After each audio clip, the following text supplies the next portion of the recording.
My name is Diana Hensley. I'm 27 years old. Last Thanksgiving, my mother stood in front of 25 of our relatives and asked them to vote on whether I deserved to stay in our family. Every single hand went up against me. She looked at me across the room. This woman who raised me, who packed my school lunches, who taught me to ride a bike, and she said, "We've been carrying your dead weight for 27 years, Diana. Now it's over." I thought that was the worst moment of my life. I was wrong. Because 30 seconds later, the front door opened, and a man none of us had seen in 14 years walked in carrying a briefcase. And what was inside that briefcase made every person in that room unable to look my mother in the eye ever again. Before I go on, if you end up connecting with this story, please take a moment to like and subscribe, but only if you genuinely feel it. And tell me in the comments where you're watching from and what time it is right now. I'd love to know. Now let me take you back to last November, the Wednesday night before Thanksgiving, when I almost decided not to go. I'm sitting in my car in my mother's driveway, engine still running, hands locked on the steering wheel at 10 and 2, like I'm about to take a driving test. The house is lit up. Every window. I can see shadows moving behind the curtains. And I already know who's where. Mom in the kitchen running the show, Dad somewhere quiet with a beer, my sister Megan setting the table because she always sets the table. I should go in. I know I should go in. But last year sits in my chest like a stone. Last Thanksgiving, right between the turkey and the pumpkin pie, my mother announced to the entire table, "Diana's salary probably can't even cover her own groceries, let alone what she owes us." Nobody said a word. Not my dad, not my sister, and not a single aunt or uncle or cousin. They just kept chewing. Here's what kills me. I'm a school counselor. I've been financially independent since I was 18. I took out my own student loans. I pay my own rent, my own car insurance, my own everything. I have never, not once, asked my family for money. But my mother tells people I did. And they believe her. Every single time. My phone buzzes. A text from Megan. "Mom's been cooking since 5 a.m. Don't be late. You know how she gets." I know how she gets. That's exactly the problem. I turn off the engine, open the door.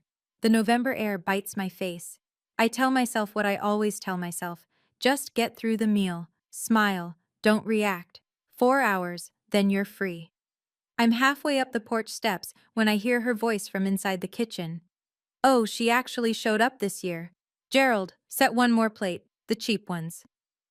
I don't know why this year feels different, but standing on that porch, then hand on the door handle, something in my gut whispers, "Tonight is not going to go the way you think."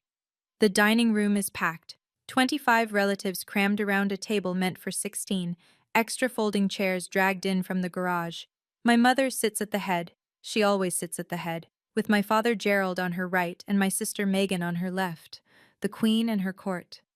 I get the seat at the end, near the kitchen door, next to my little cousins, who are arguing over a crayon. Mom stands for the blessing.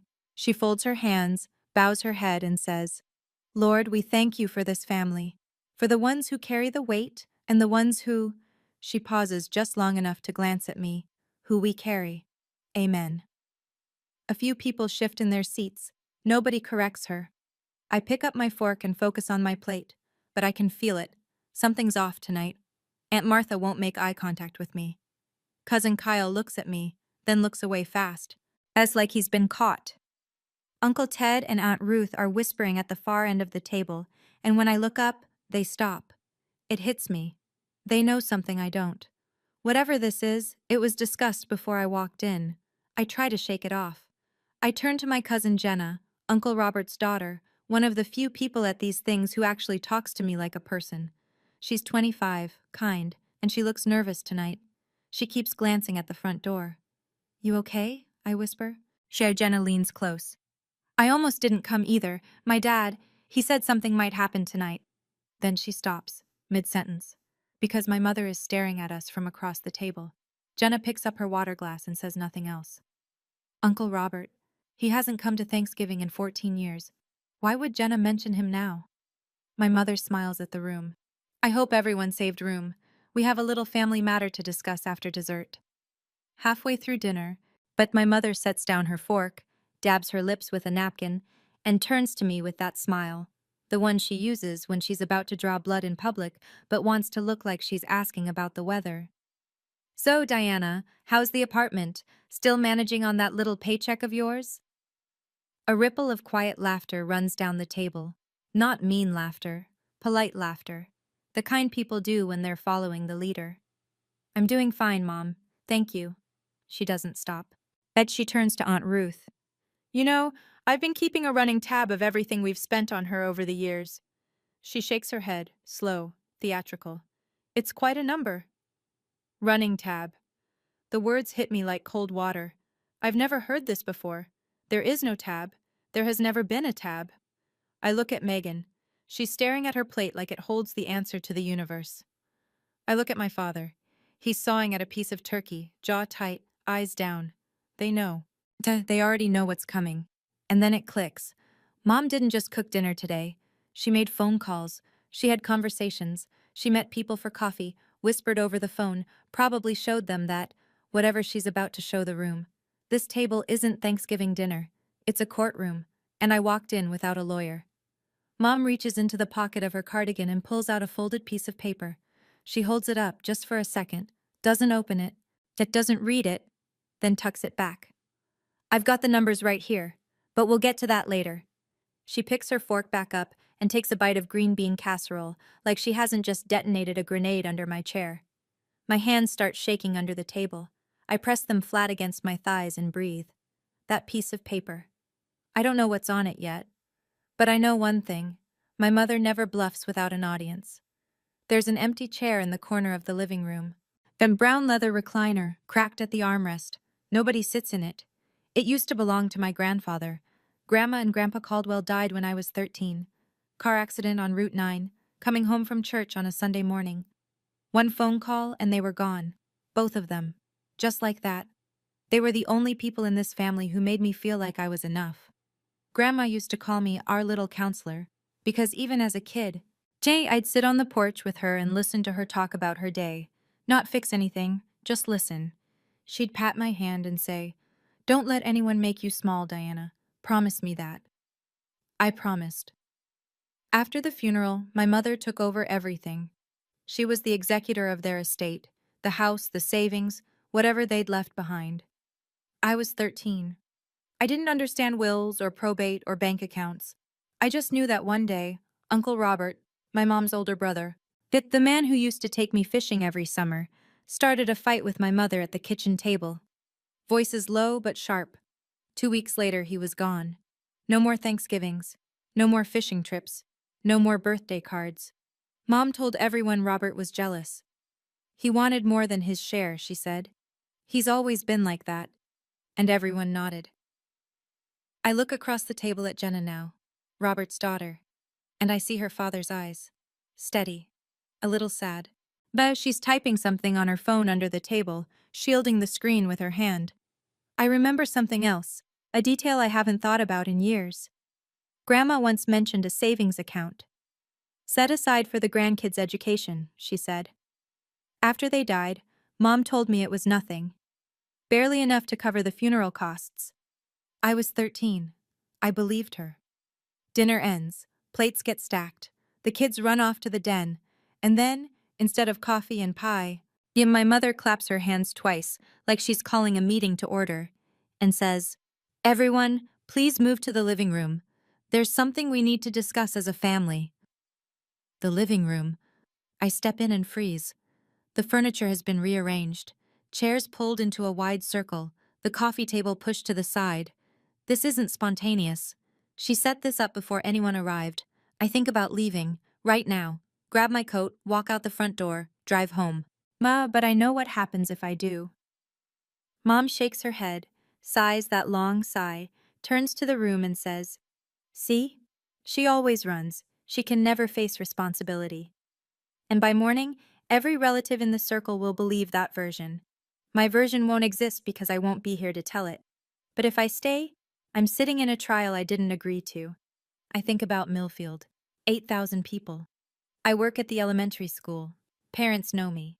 If my family turns their back on me publicly, then the rumors will follow me to work, to the grocery store, to every sidewalk in this town. That's how small towns work. Your family's opinion becomes everyone's opinion. I look for my father.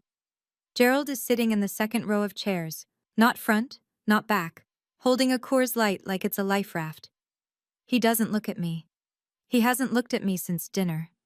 My mother stands in the center of the circle, smoothing the front of her blouse. She puts on her reading glasses. She pulls out that folded piece of paper. Her voice trembles, just slightly, just enough. I know this is hard, but I've been carrying this burden alone for too long. Tonight, I need the family's help to make a decision. The tremble is perfect, rehearsed. I've watched her do it 100 times, at church fundraisers, at parent-teacher conferences, at the bank when she needed a fee waived. That tremble is a tool, but nobody else sees it. They just see a tired mother asking for help. As my mother unfolds the paper, slowly, like she's handling something sacred.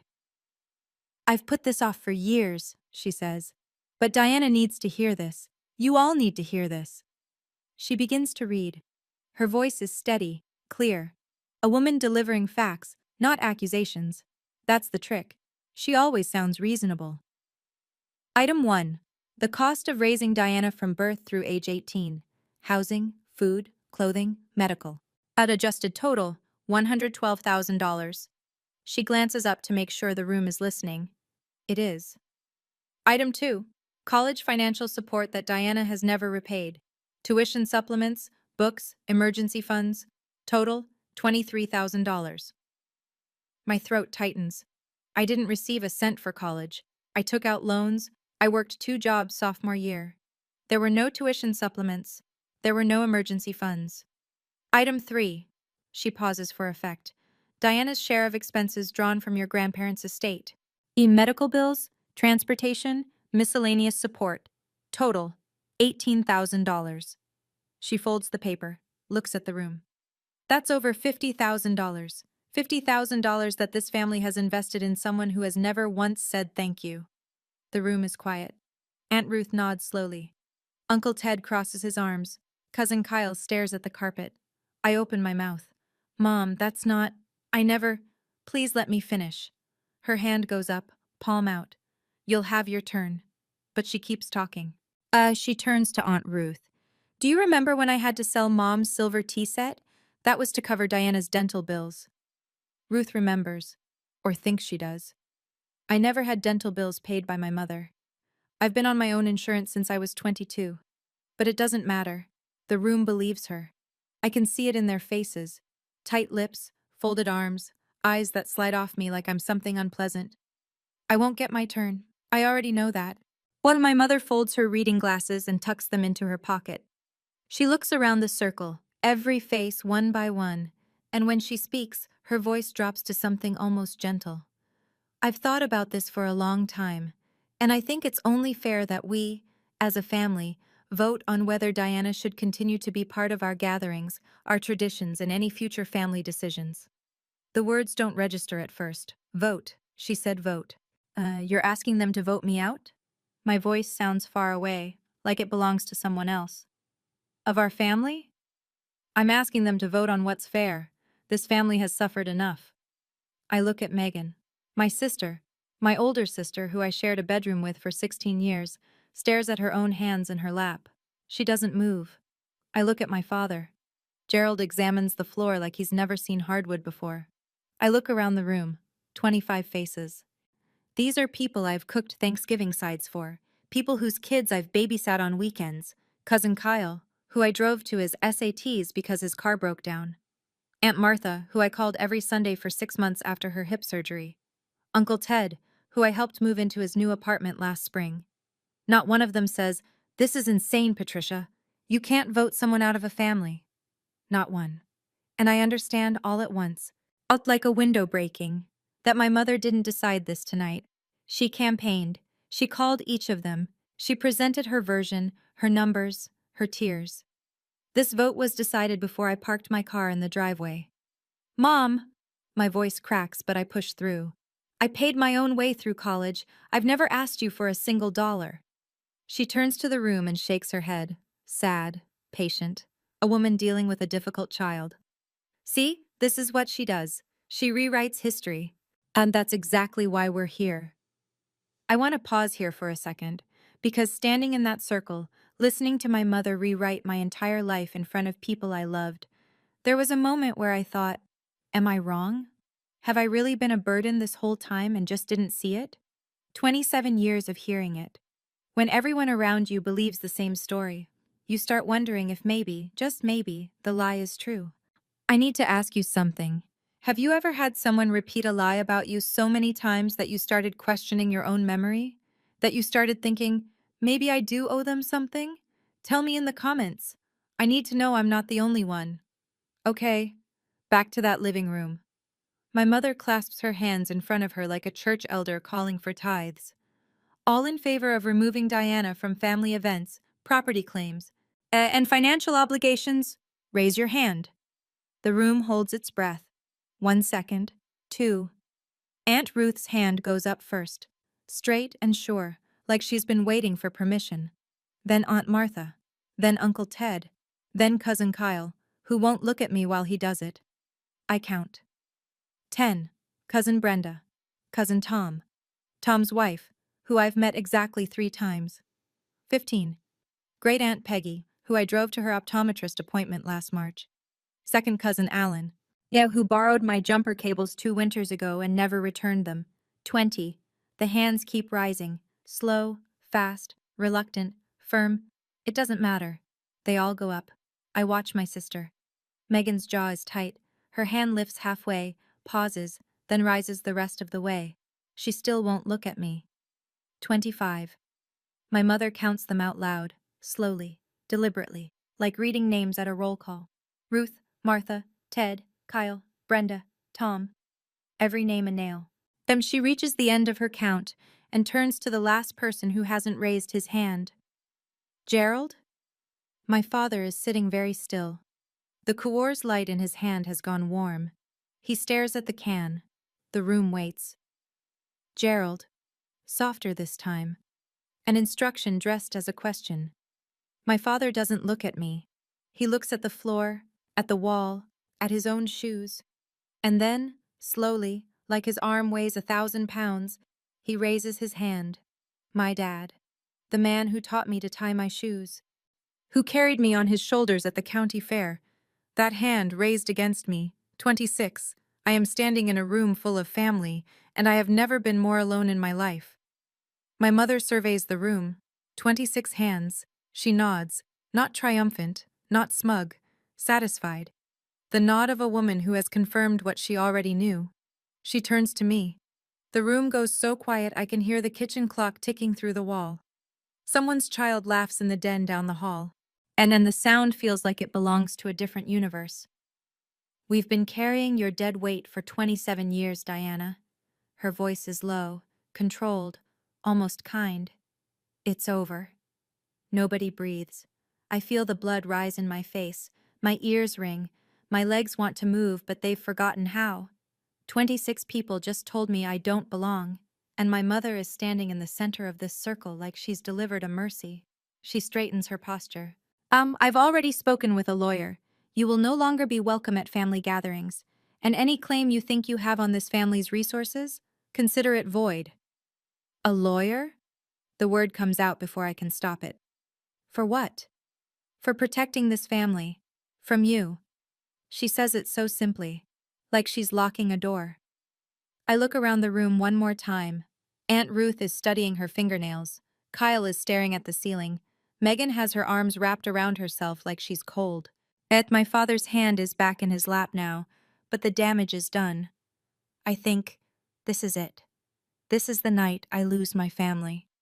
I turn toward the front door. My coat is on the hook. My keys are in my pocket. 3 steps, and I'm gone.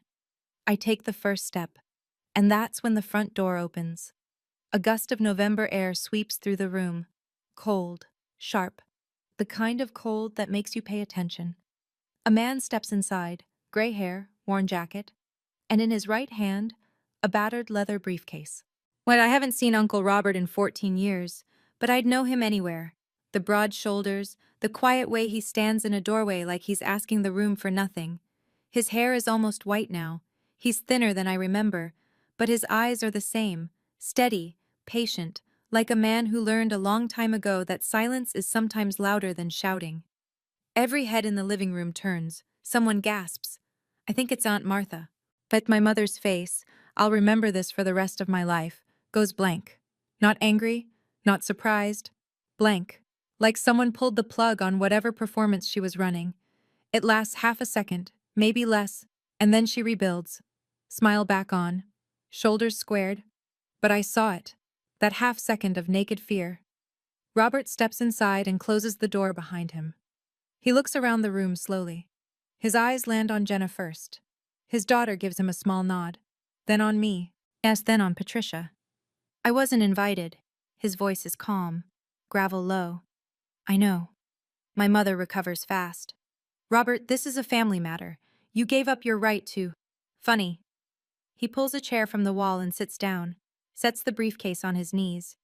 I remember a time when I was family. Jenna stands and moves to the chair beside him. Nobody stops her. My mother takes a step forward. Her voice drops. Not soft, not gentle, cold.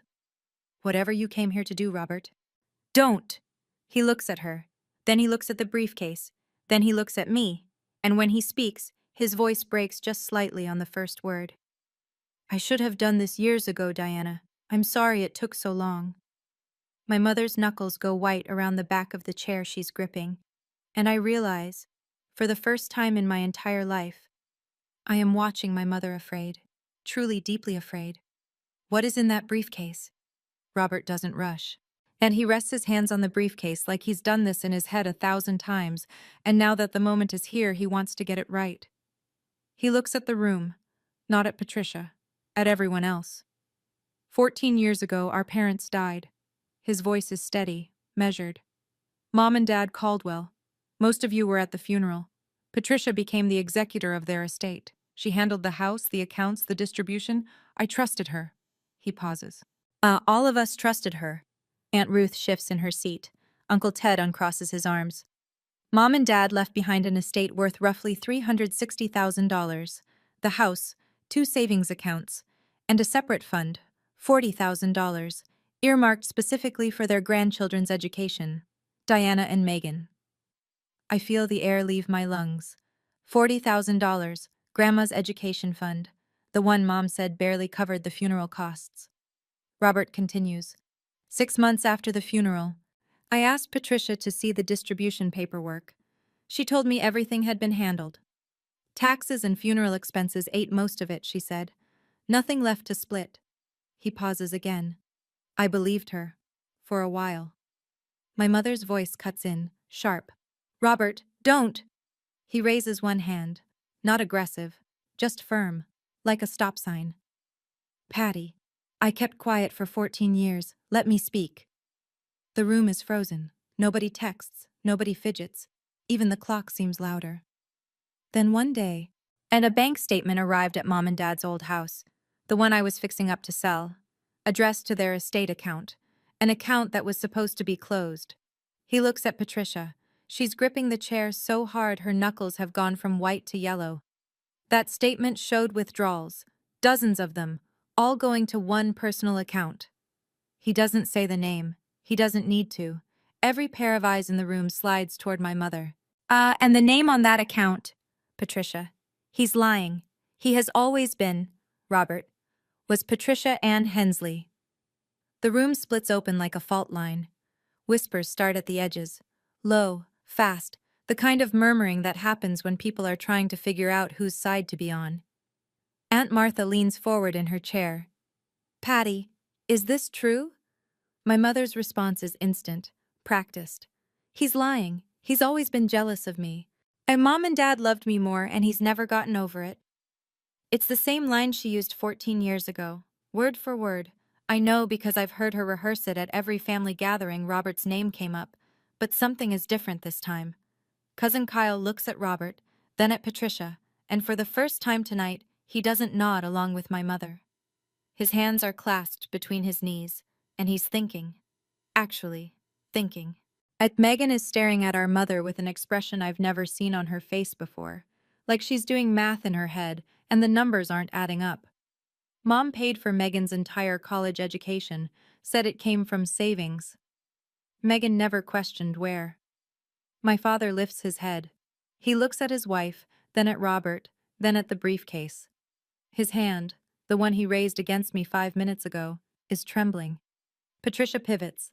She steps to the center of the circle, but positions herself between Robert and the room, and opens her arms slightly. The wronged mother, the accused innocent. This is exactly what he did 14 years ago. He tried to turn everyone against me then, and he's doing it again. Robert doesn't argue. He doesn't raise his voice. He simply says, "I don't need you to believe me. I have paperwork." He rests his hand on the briefcase, doesn't open it, just lets it sit there. My mother's voice goes tight as a wire. "If you open that, Robert, I swear." She doesn't finish the sentence. And that silence, that unfinished threat, tells the room more than any document could. Because she didn't say the papers were fake. She didn't say they were wrong. She just didn't want them opened. Robert unclasps the briefcase. The sound is small, 2 metal snaps, but in this room, it lands like a gunshot. Inside, the documents are organized with colored tabs, blue, yellow, red, 14 years of patience, sorted and labeled. And he pulls the first one, holds it up so the room can see. This is the original will of Henry and Margaret Caldwell, our parents. He sets it on the coffee table. Patricia told the family this document was lost. It wasn't. She filed a different version with the probate court. My mother. That will was amended before they... Robert reaches back into the briefcase. Funny you should say that. He lays a second document beside the first, side by side, 2 wills, same names. Different signatures. The one on the left is the original, notarized, witnessed. The one on the right is the version Patricia submitted to probate. He taps the second document. Take a look at the signatures.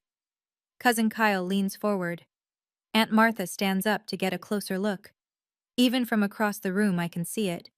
The handwriting on the second will is tighter, more controlled. It doesn't match. My hands go cold.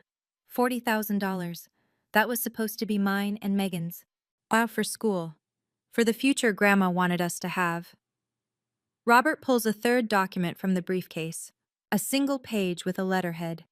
I hired a forensic handwriting examiner. Certified, licensed. Here's her report. He sets it on the table. The signatures on the amended will are not consistent with Henry or Margaret Caldwell's known handwriting. The room has gone so silent I can hear the refrigerator humming in the kitchen. My mother hasn't moved. She's standing very still, one hand pressed against her collarbone, and for the first time tonight, she has no words. Robert looks at her, then at the room, then at me. I'm not guessing, Patty. I've spent 14 years making sure every page in this folder is certified.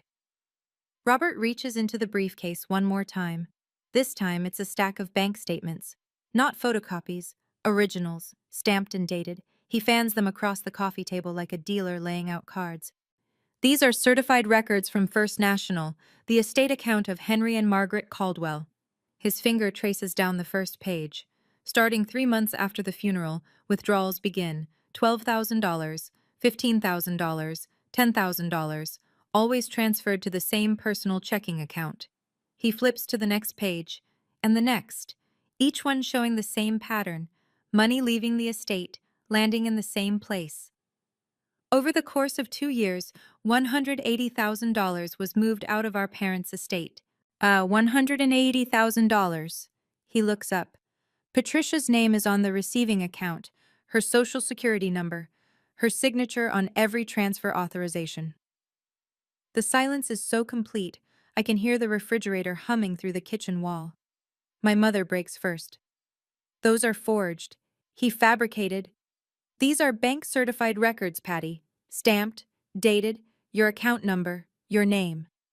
Aunt Ruth, the woman who raised her hand before anyone else, who nodded along to every word my mother said, is staring at the statements with her mouth slightly open. Her hand, the one that voted me out, has dropped to her lap. My father speaks. For the first time all night, Gerald Hensley opens his mouth. Patty? One word. But it's not the voice of a man who's going along with things anymore. It's the voice of a man who just realized the floor beneath him isn't solid. Patty, answer me. Is any of this true? My mother doesn't answer him. And she turns to the room instead, scanning for allies, reaching for the old playbook. He's always been jealous. Our parents loved me more and he couldn't, but Aunt Ruth cuts her off, quietly, almost gently. Patty, did you use Mom and Dad's money? I watch my mother shift strategies in real time. It happens fast, like changing lanes on a highway. The accused becomes the martyr. Her shoulders drop, her chin trembles, tears pool in her eyes, and I honestly can't tell if they're real. Do you know how hard it was? Her voice breaks beautifully. Managing everything alone after Mom and Dad died? Robert walked away. Gerald didn't help. I did everything. The funeral, the paperwork, the house, the taxes, all of it fell on me. She presses a hand to her chest. Maybe I made some mistakes, but everything I did for this family. For a moment, just a moment, I see some of the relatives softening. Aunt Martha's face flickers. Uncle Ted looks at the floor. It's working. The performance is working. Then Robert speaks. Mistakes. The word comes out flat and hard. You forged their signatures, Patricia. You rewrote their will. You stole $180,000 from your own dead parents. He pauses. Each sentence is a brick. And then you told everyone that Diana, a 13-year-old girl, was the reason the money was gone. That last sentence lands like a slap. I watch it hit the room, face by face, chair by chair. Aunt Martha's softness vanishes. Uncle Ted's jaw tightens. 25 people are looking at me now, the girl who 5 minutes ago they voted to throw away. And they're doing the math they should have done years ago. My mother explodes. Get out of my house, Robert! Get out! Robert stands up, slowly. He picks up his coat, but before he leaves, he places the entire folder, every document, every statement, every report, in the center of the coffee table. I'm leaving. His voice doesn't waver. But these papers aren't. Megan pulls her chair forward. She picks up a bank statement, reads it. Her hands are shaking. She looks up at our mother. Her voice is small but clear as glass. Mom, the tuition you said you paid for me, that came from Grandma and Grandpa's money, didn't it? My mother stares at Megan. Her mouth opens. Nothing comes out. The room fractures. Half the family is clustered around the coffee table, passing documents hand to hand, reading in silence. The other half sits frozen, watching Patricia like they're seeing her for the first time. Cousin Kyle is the first to move. He pushes out of his chair, crosses the room, and stops in front of me. His face is flushed. His voice is rough. I didn't know. Diana, I'm sorry. I nod. I can't speak yet. My mother sees him standing with me, and something breaks behind her eyes. She turns to my father, grabs his arm. Gerald, say something. I tell them this is a misunderstanding. Gerald looks at his wife. It's the longest I've ever seen him hold her gaze, and then he shakes his head. I can't, Patty. I can't do that. 5 words, the most important 5 words my father has ever spoken. And they're 14 years too late. But they're here. Aunt Ruth stands and walks out of the room without a word. I hear the front door open and close. Aunt Martha follows 30 seconds later, pulling on her coat with quick, angry movements. One by one, people begin to leave. Not all of them, but enough. Enough to turn my mother's living room, her stage, her courtroom, into something small and empty. Patricia stands in the center of the circle that isn't a circle anymore. Chairs pushed back, seats abandoned. The documents sit on the coffee table like evidence at a crime scene that nobody's cleaned up yet. Nobody looks at her. They're either reading, leaving, or talking to each other in low voices. She's become invisible in her own house. I stand in the corner, next to the empty recliner where my grandfather used to sit. And for the first time in 27 years, I am not the one being overlooked. I didn't say a word. I didn't need to. The papers said everything I never could. Robert finds me on the back porch. I've stepped outside because the living room feels like a building after an earthquake. Everything's still standing but nothing in the right place. And Megan and Jenna follow him out. The 4 of us sit on the porch steps in the cold, breath clouding in the November air, and Robert tells me the rest. Your grandparents set aside $40,000 specifically for you and Megan. Education fund. It was in the original will, clear as day. He rubs his hands together. Patricia liquidated it within a year of their death, used it to remodel her kitchen and master bathroom. The renovation she told everyone she'd been saving for. The kitchen I've eaten Thanksgiving dinner in every year. The kitchen she cooked tonight's meal in, built with money that was mine. She needed a cover story, Robert says, so she started telling people that you were expensive, that you were a financial drain. You were 13, Diana. You couldn't defend yourself. You didn't even know there was money to defend. Megan is crying. Quiet tears, no sound.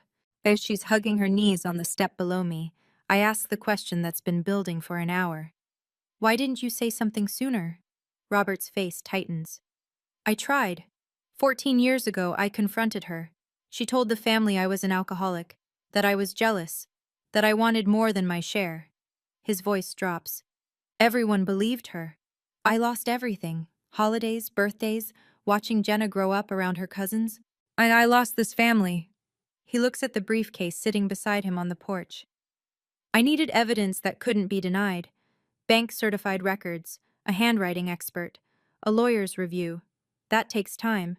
And money I didn't have much of. He puts his hand on my shoulder. I didn't gather these papers to destroy Patty. I gathered them so you could know the truth. What happens next? That's up to this family. Megan wipes her face with the back of her hand and stands up without a word. As she walks back inside, I watch her through the screen door. She crosses the living room to where our mother is sitting alone on the sofa. Patricia looks smaller now. The overhead light catches every line on her face, every bit of mascara that's smudged. The queen without her court. Megan stands in front of her, doesn't sit. Mom, look at me. Patricia looks up. Did you pay for my college with Grandma and Grandpa's money? I did what I had to do. Megan. That's not an answer. You got your degree, didn't you? A flash of the old Patricia, defiant, certain. You got your life. I gave you that. You gave me that by stealing from Diana, from Uncle Robert, from Grandma and Grandpa. Don't you turn on me too. My mother's voice rises to a pitch I recognize, the warning tone, the one that used to make us both go quiet as children. I am your mother. Megan doesn't flinch. And Diana is my sister. She turns and walks back to the porch, sits down beside me. For a long time, neither of us speaks. Then she says it, quietly, like she's admitting something she's been carrying for years. There was a time Mom told me not to lend you money. She said you'd never pay it back. Megan's voice cracks. You called me once. Your car broke down. You needed $200, and I said no. I remember. A Tuesday night in October. Rain so heavy I could barely see the road. As I walked 3 miles home because my sister said no, because my mother told her to. I didn't know, Megan whispers. I swear I didn't. I believe you. She leans her head against my shoulder. We sit like that, in the cold, listening to the sounds of a family rearranging itself inside. I was the golden child, she says finally, and I didn't even earn it. I drive home around 10. The house empties slowly behind me.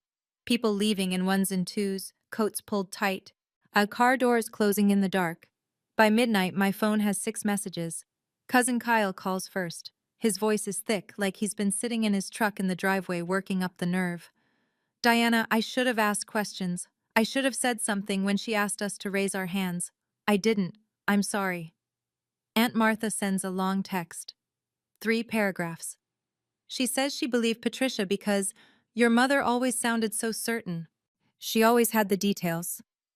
Martha doesn't ask for forgiveness. She just says she was wrong. Jenna hugs me before she leaves the porch. She holds on tight and whispers in my ear. My dad never stopped talking about you. Every birthday, every holiday, he'd say your name. Cousin David calls, short, direct. I messed up. If you need anything, a meal, help moving, whatever, I'm here. Aunt Ruth comes back, 11 o'clock at night, headlights in the driveway.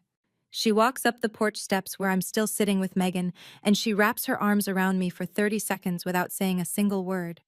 When she lets go, her eyes are red. And then there's Megan. My sister doesn't leave. She sits with me on that porch until past midnight. We don't solve anything. We don't make grand declarations. We just talk. Really talk. for the first time in years without the filter of our mother between us. I say the same thing to each of them. Thank you for calling. I mean that. But an apology doesn't erase a raised hand. I'm going to need time before I know what this means for us. There is one person who doesn't call, doesn't text, doesn't apologize. My father, Gerald Hensley, gets in his truck after Robert leaves and drives away. I don't know where he goes. I won't find out until 2 days later. I drive home the long way. Past the elementary school where I work. Past the diner where I eat lunch on Fridays. Past the gas station where I fill up my 10-year-old Honda every Sunday. And past my mother's house. The kitchen light is still on. Through the window I can see her. A single silhouette sitting at the dining table. Plates still out. Chairs still arranged in that circle. The woman who commanded a room of 25 people 4 hours ago is sitting alone in a kitchen she renovated with stolen money, surrounded by leftovers nobody stayed to eat. I don't stop. At home, I sit in the dark of my apartment. The apartment she mocked, the paycheck she belittled, the life she told everyone was a failure. And I think about my mother. Not with hatred, not with satisfaction, just with the heavy, complicated exhaustion of finally understanding. Patricia Hensley grew up in a family that measured people by what they could provide. Love was conditional. Value was financial. She learned to control because she was terrified of being controlled. It doesn't excuse a single thing she did, but it explains the machinery. Understanding why someone hurt you doesn't mean you have to let them keep doing it. I open my laptop. I search for therapists within 30 miles. I find one in the next town, Dr. Karen Webb, licensed family counselor, Monday availability. I book the first appointment. At 2 a.m., my phone lights up. A text from my mother. You turned my family against me. I read it once. I read it twice. I put the phone down. And then I delete the message and go to bed. For 27 years, I was the problem. Tonight, the problem sat alone in her own kitchen. And I, for the first time I can remember, slept through the night. Sunday morning, 2 days after Thanksgiving. I'm making coffee when the doorbell rings. My father stands on the mat, unshaved, eyes rimmed red, wearing the same flannel shirt he had on Thursday night, wrinkled now like he slept in his truck, which, knowing my father, he probably did. I drove to the lake house, he says, sat there 2 days, thinking. I step aside and let him in. He sits at my kitchen table, the small one, the one that seats two, and looks around my apartment. I watch him take it in, the second-hand couch, the bookshelf I built from cinder blocks and planks, the school counselor certification framed on the wall. He's never been here before. In 3 years of me living alone, my father has never once visited. I knew something was off with the estate. He stares at his hands. I saw the renovation bills. I asked your mother once. She said Robert had agreed to give us his share. He pauses. I believed her because it was easier. He closes his eyes. Yes. We sit in silence. The coffee maker drips. Gerald tells me he called Robert this morning. First time they've spoken in 14 years. 2 men on the phone, both crying, neither one able to start the sentence they needed to say. Said Robert sent him copies of everything. The will, the statements, the handwriting report. Gerald read every page. I'm not asking you to forgive me, he says. I just want you to know. I'm done being quiet. I look at my father, 56 years old, hands that trembled when he raised them against his own daughter, hands that are trembling now for a different reason. Dad, I love you, but love doesn't cancel out what happened. I need you to show me, not tell me, that things are different now. He nods. He doesn't argue. He doesn't make promises he can't keep. And for my father, that's a start. The following Tuesday, I sit in a small office on Main Street in Clearfield, the next town over, across from a woman named Evelyn Moore. Family law attorney. Robert is beside me, the briefcase open on her desk between us. Evelyn reviews the documents one by one, making small notes in the margins. She's methodical. Oh, unhurried. After 20 minutes, she sets her pen down. This is estate fraud, clean and well documented. She looks at Robert. Mr. Caldwell, the evidence you've compiled is thorough. The forged signatures alone would be significant, but combined with the bank records and the handwriting analysis, this is a strong case. She explains our options plainly. Robert and I both have grounds for a civil claim to recover the misappropriated funds. Additionally, though forging a will is a felony, the district attorney's office would make the decision on criminal charges, not us. Robert speaks first. I don't want Patty in prison, but I want the money returned to the people it belongs to. I agree. I'm not here for revenge. I'm here for the $40,000 that my grandparents set aside for my education, money I didn't know existed while I was working 2 jobs and taking out student loans. Evelyn draws up the paperwork. I read every line. Robert signs. I sign. And no speeches, no dramatic declarations, just paper, ink, and a legal process doing what it's designed to do. Walking to my car afterward, I feel something I don't expect. Not triumph, not vindication. Relief. The quiet kind. The kind that comes from knowing you didn't make this up. That you weren't the burden.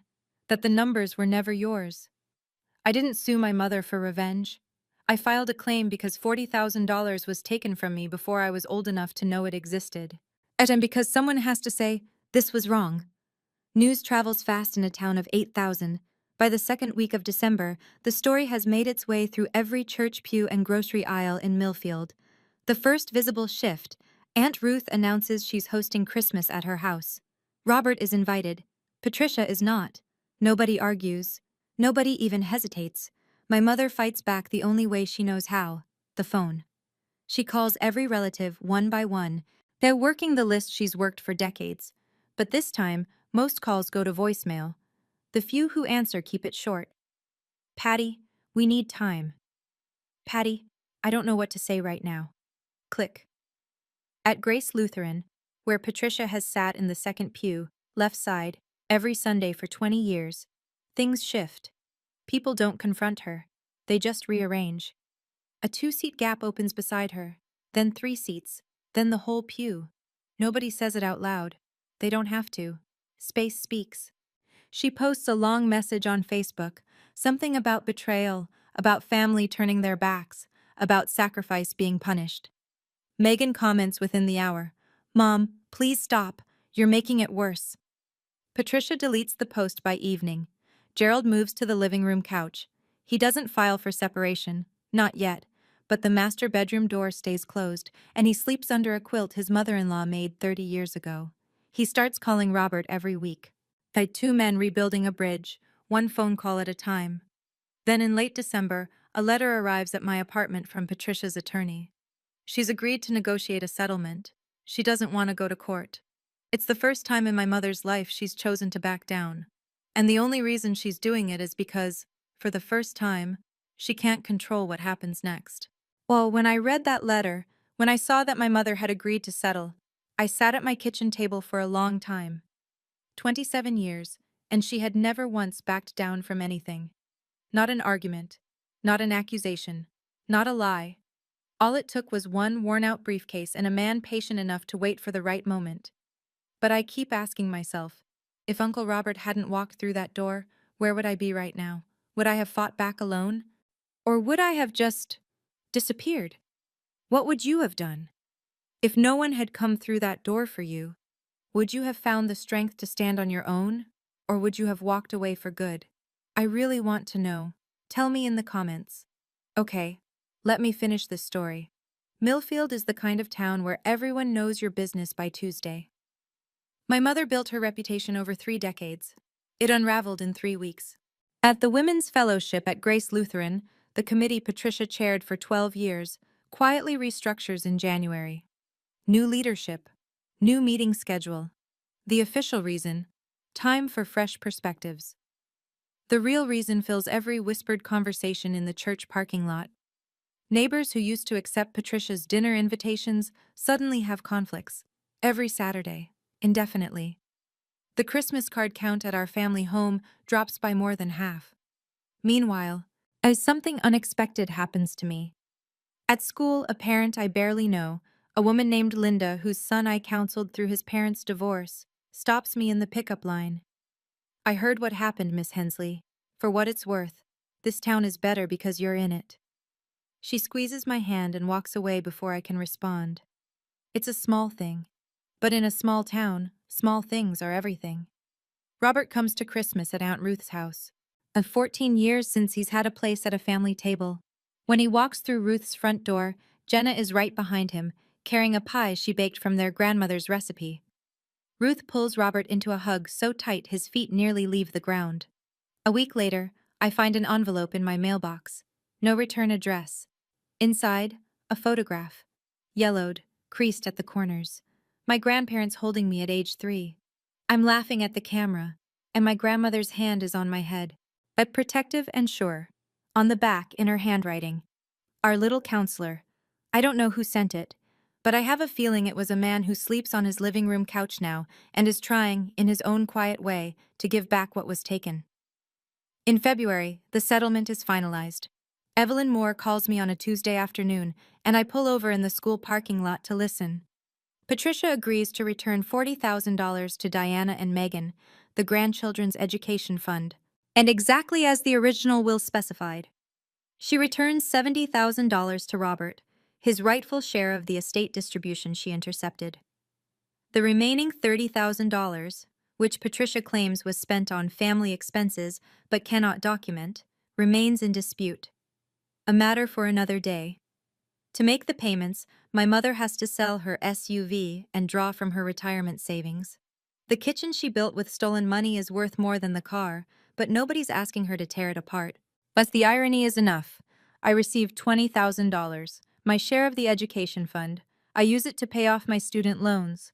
Every last cent of the debt I accumulated because money that was meant for me was sitting in my mother's checking account the whole time. The remaining amount I put into savings. Not because I have plans for it, because for the first time in my life I have money that nobody can claim I owe them. Nobody can wave a folded piece of paper in a living room and say I'm a burden because of it. It's mine, clean and clear. Megan refuses her half at first. You were the one who suffered, she says. Take all of it. I don't let her. I split it exactly as our grandparents intended. Equal shares, the way they wrote it. The way it always should have been. Evelyn tells me the county DA's office is reviewing the forgery evidence. No charges yet. Maybe none ever. I don't push. The legal system will do what it does. I've done my part. $20,000. That's what my peace of mind cost. $20,000 and 27 years of being told I was the problem. Gerald Hensley does not divorce my mother. Not yet, anyway. But the man who sits across from me at Rosie's Diner on Saturday mornings is not the same man who raised his hand against me on Thanksgiving night. He starts small. Weekly phone calls. Actual questions. Not the how's work kind, but the how are you really doing kind. He shows up at my apartment with a toolbox one weekend and fixes the leaky faucet I've been ignoring for 6 months. He doesn't say much while he works. That's fine. The wrench says enough. In January, he tells me something over scrambled eggs that nearly makes me drop my fork. I started seeing someone, a therapist. He says it like he's confessing to a crime. First time in my life. 56 years old, and I'm learning how to disagree out loud. He gives a small, embarrassed smile. Better late than never, I guess. I don't pretend this fixes everything. It doesn't. My father chose silence for 30 years.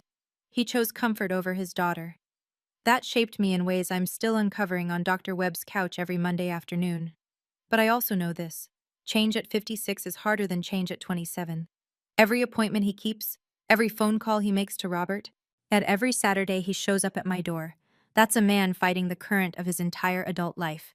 I don't need you to choose between us, Dad, I tell him. I need you to choose yourself. He nods, stirs his coffee, doesn't make a speech.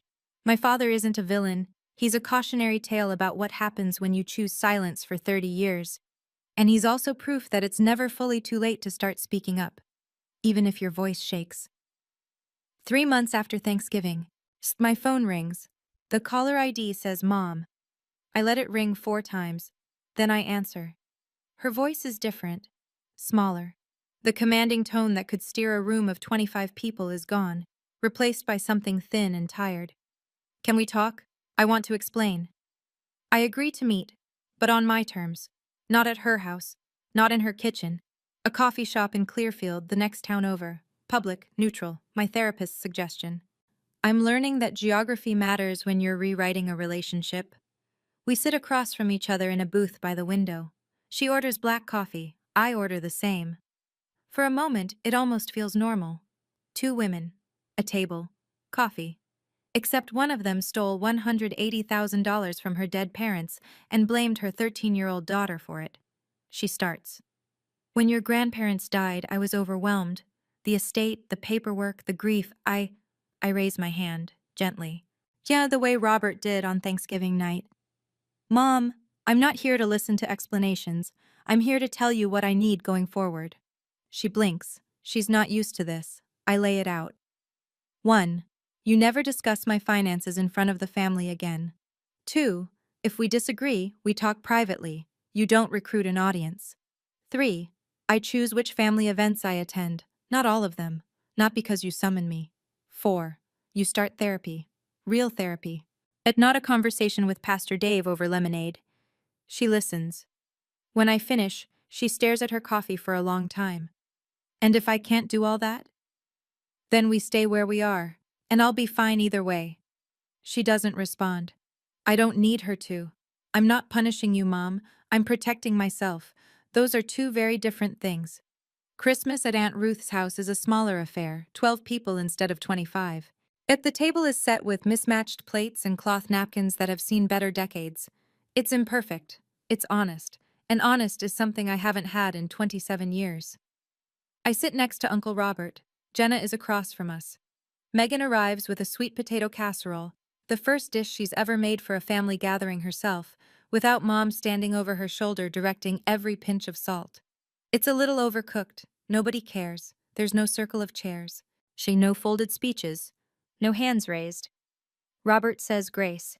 His voice is steady, but there's a crack at the end that he doesn't try to hide. For the ones who are here tonight, and for the years we'll make up for. Gerald arrives late, alone. He stands in the doorway for a moment, and I can see the effort it takes to be here, without Patricia, in a room full of people who now know the truth about his wife. He walks straight to me and wraps his arms around me. No words. Just a hug that lasts longer than any hug he's given me in my adult life. Jenna and I pull crackers. Kyle passes the rolls. David tells a terrible joke and everyone groans. Robert laughs, a real laugh, full and warm. And I realize I haven't heard that sound since I was 13 years old. Patricia isn't here. Nobody mentions her. Her absence is both a relief and a sadness, and I'm learning that both feelings can share the same chair. The turkey is overcooked. Robert burns the dinner rolls. Then the wine is cheap and the house is drafty. But when I look around the table, every person here chose to be here. Nobody was summoned. Nobody was performing. And that is the first honest holiday meal I've had in my entire life. I'm not telling you this story so you'll hate my mother. Patricia Hensley is a complicated woman. She's manipulative and controlling, and she stole from her own dead parents and pinned it on a child. Those things are true. But she's also a woman who grew up in a family where your worth was measured in dollars, where love came with conditions and control was the only currency that bought safety. She learned the game early and played it well, until the game caught up with her. None of that excuses what she did. But I'm telling you because I want you to understand. The people who hurt us aren't always monsters. Sometimes they're just broken people who break others because it's the only pattern they know. I'm sharing this story because I know some of you are sitting at that table right now. The end seat, near the kitchen, next to the kids, being told you're a burden by the very people who were supposed to protect you. And maybe, like me, you've heard it so many times you started believing it. So let me say this clearly.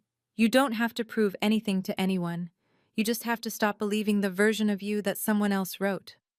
I learned that boundaries aren't walls, they're doors.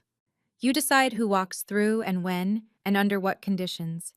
And the first time you close that door on someone who's been hurting you, even if that someone is family, the guilt will hit you like a truck. I know. I still have nights where I wonder if I'm too harsh. Then I remember 26 hands. And I know.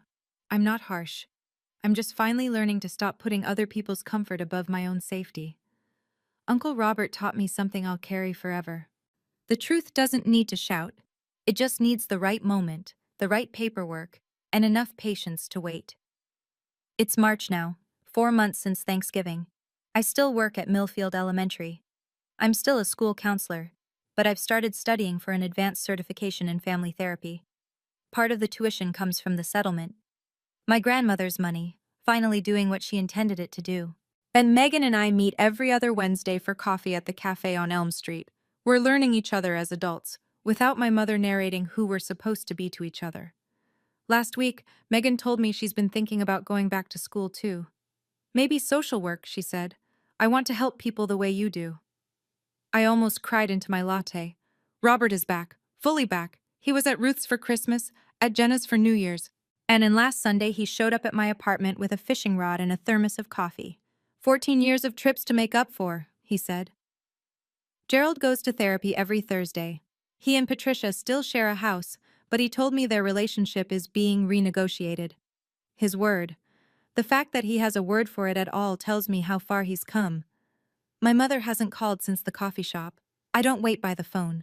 The door is open if she ever decides to walk through it honestly. But I'm no longer standing at the threshold, hoping. I used to think being cast out by your family was the worst thing that could happen to you. Turns out, the worst thing is staying in a family where you have to pay. In silence, in shame, in pieces of yourself. Just to belong. I don't pay anymore. My name is Diana Hensley. I'm 27 years old. And for the first time in my life, I don't owe anyone an explanation for who I am. Thank you for staying with me until the very end. Yet that means more than you know. If this story touched something in you, if it reminded you of a boundary you've been afraid to set, or a truth you've been sitting on for too long, please hit like and subscribe. Not for the algorithm, for the next person who needs to hear this and hasn't found it yet. And if you're wondering what happened next, how my mother responded to the settlement, a conversation I had with my father that changed everything between us, and the letter I received from someone I never expected, that story is waiting for you. Check the link in the description. I'm Diana. Take care of yourself tonight, and I'll see you in the next one.